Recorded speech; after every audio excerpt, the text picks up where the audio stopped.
ગુજરાતની અંદર ઘણા એવા સમાજો છે જેમની બહુ ખૂબ જ મોટી સંસ્થાઓએ સમાજની સારી સેવા કાર્યો માટે ચાલતી હોય છે અને એમાંનો એક સમાજ છે પાટીદાર સમાજ, જેની શિક્ષણની સંસ્થા હોય કે ધાર્મિક સંસ્થાઓ હોય આખા રાજ્યમાં ખૂબ જ બહોળી સંખ્યામાં છે અને એવી ઘણી સંસ્થાઓ જોઈ છે જેમાં કરોડોના દાન પણ આવે છે અને સમાજ માટે દાન વપરાય પણ છે. પરંતુ હવે એ જ સામાજિક સંસ્થાઓના ટ્રસ્ટીઓ સામે એ સવાલો ઉઠાવતો એક વિડીયો પાટીદાર અગ્રણી કે પટેલનો સામે આવ્યો અને કે પટેલે સમાજના એ ટ્રસ્ટ ચલાવતા ટ્રસ્ટીઓને આડે હાથ લેતા શું કહ્યું અને કેમ ટ્રસ્ટના એ ટ્રસ્ટીઓ સામે સવાલો ઉઠ્યા ને કે પટેલે જે સવાલો ઉઠાવ્યા છે, શું હકીકત સામાજિક ટ્રસ્ટોની અંદર આવું ચાલે છે કે નહીં, તેની આજે આપણે ચર્ચા કરવી છે.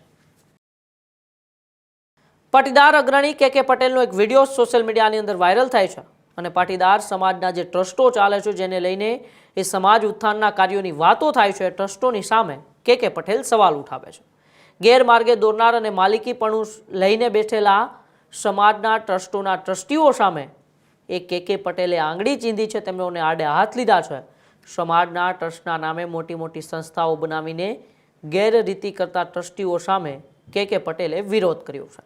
પાટીદાર સમાજના નામે માલે તુજારો પોતાના સ્વાર્થ સાધે છે એવી વાત પણ કે પટેલે કરી છે. પહેલા વિડીયો સાંભળીએ, જે વિડીયોમાં કે પટેલે પાટીદાર સમાજની સંસ્થાઓ અને ટ્રસ્ટો ચાલે છે તેના ટ્રસ્ટીઓ સામે શું આંગળી ચીંધી.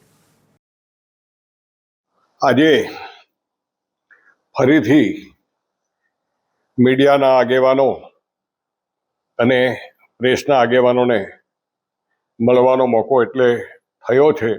થોડા દિવસ પહેલા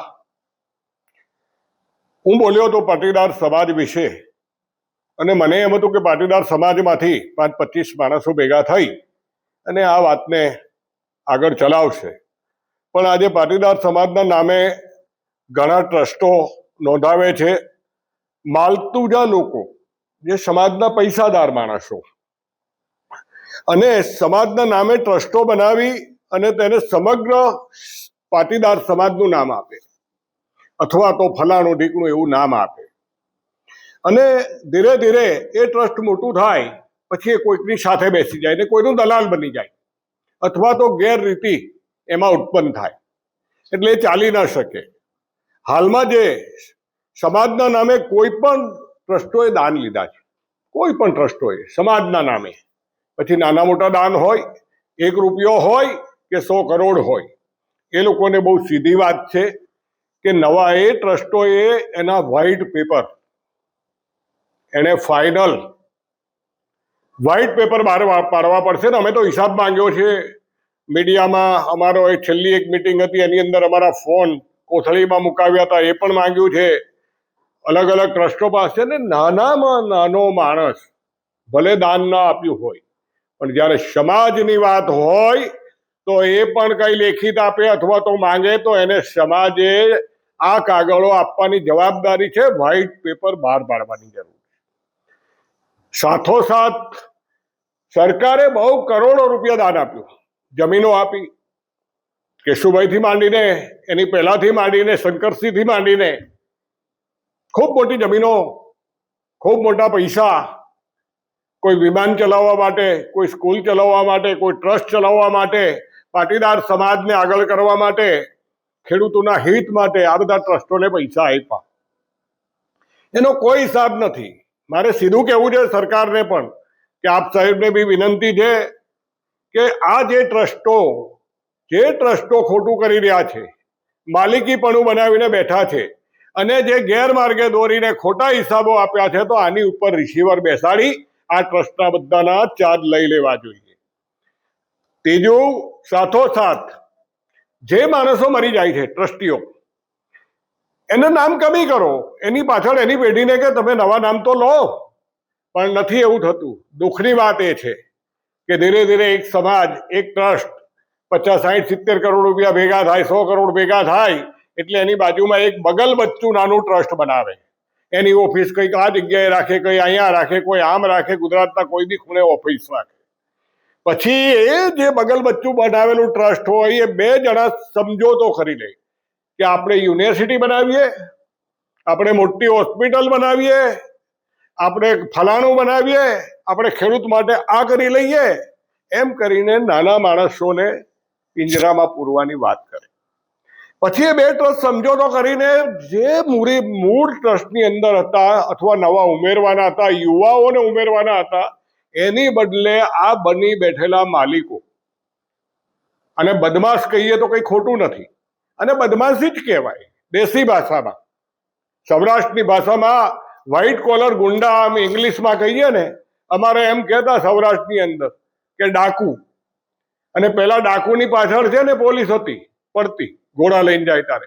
હવે તો ઘણી વાર ડાકુની આગળ પોલીસ છે અને ડાકુની પાછળ પોલીસ છે. હવે સમજવું હું કોણ કોને પકડે છે. એ જ પરિસ્થિતિ અમારા સમાજની છે.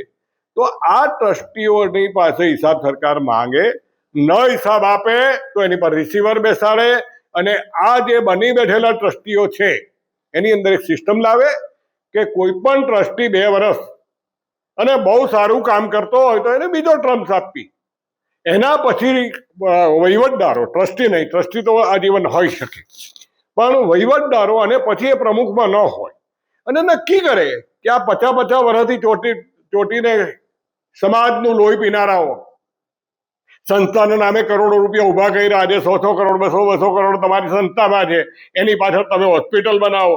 લાસ્ટ તમે જો જુઓ તો આની અંદર ફક્ત ઈરાદો એટલો જ છે કે 25 વર્ષનું એક પ્લાનિંગ થાય, 20 વર્ષનું થાય, 50 વર્ષનું થાય, પછી એની અંદર લોકો મરતા જાય, ખતમ થતા જાય, એને હટાવતા જાય, અને એ અબજો ને કરોડો રૂપિયાની માલિકી અને સરકારનો લીધેલો અબજો રૂપિયાની સહાય સરકારે ઓછી સહાય નથી કરી. હું તો જાહેરમાં કહું છું કે ભાજપ સરકારે સૌથી વધારે, ભાજપ સરકારે, કોંગ્રેસ વખત બી હતું ને કંઈક આગળ, શંકરસિંહે તો બહુ મોટી જમીન આપેલી, ભાજપ સરકાર વખતે સૌથી વધારે જો ફાયદો મળ્યો હોય તો આ બધા ટ્રસ્ટોને.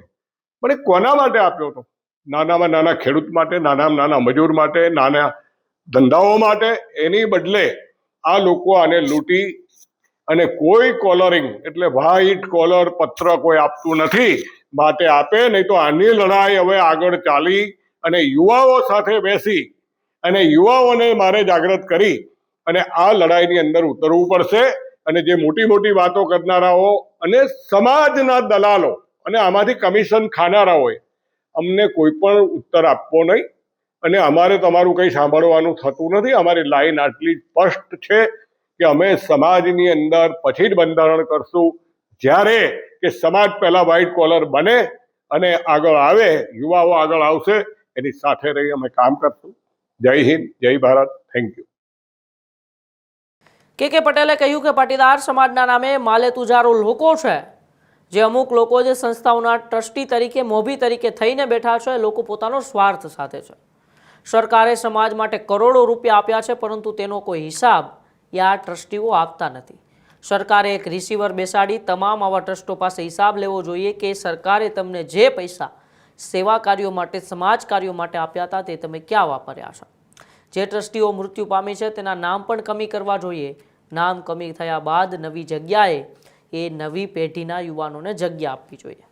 પાટીદાર સમાજની સંસ્થાને આપેલા કરોડો રૂપિયાના દાનનો હિસાબ મારે જોઈશે, અને જો આવું નહીં થાય તો પછી યુવાનોને સાથે લઈને લડાઈમાં કે પટેલ ઉતરશે એવી ચીમકી પણ તેઓએ આપી દીધી છે.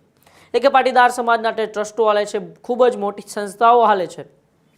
એ સંસ્થાઓની અંદર જે ટ્રસ્ટીઓ છે તે ટ્રસ્ટીઓ પોતાના ખિસ્સા આડકતરી રીતે ભરે છે, આવી એ વાત છે કે પટેલે કરી દીધી. ને વાતને લઈને ખળભળાટ પાટીદાર સમાજના એ આગેવાનોમાં પણ છે કે કેમ કે પટેલે ટ્રસ્ટના ટ્રસ્ટીઓ સામે આવા સવાલો ઉઠાવ્યા છે.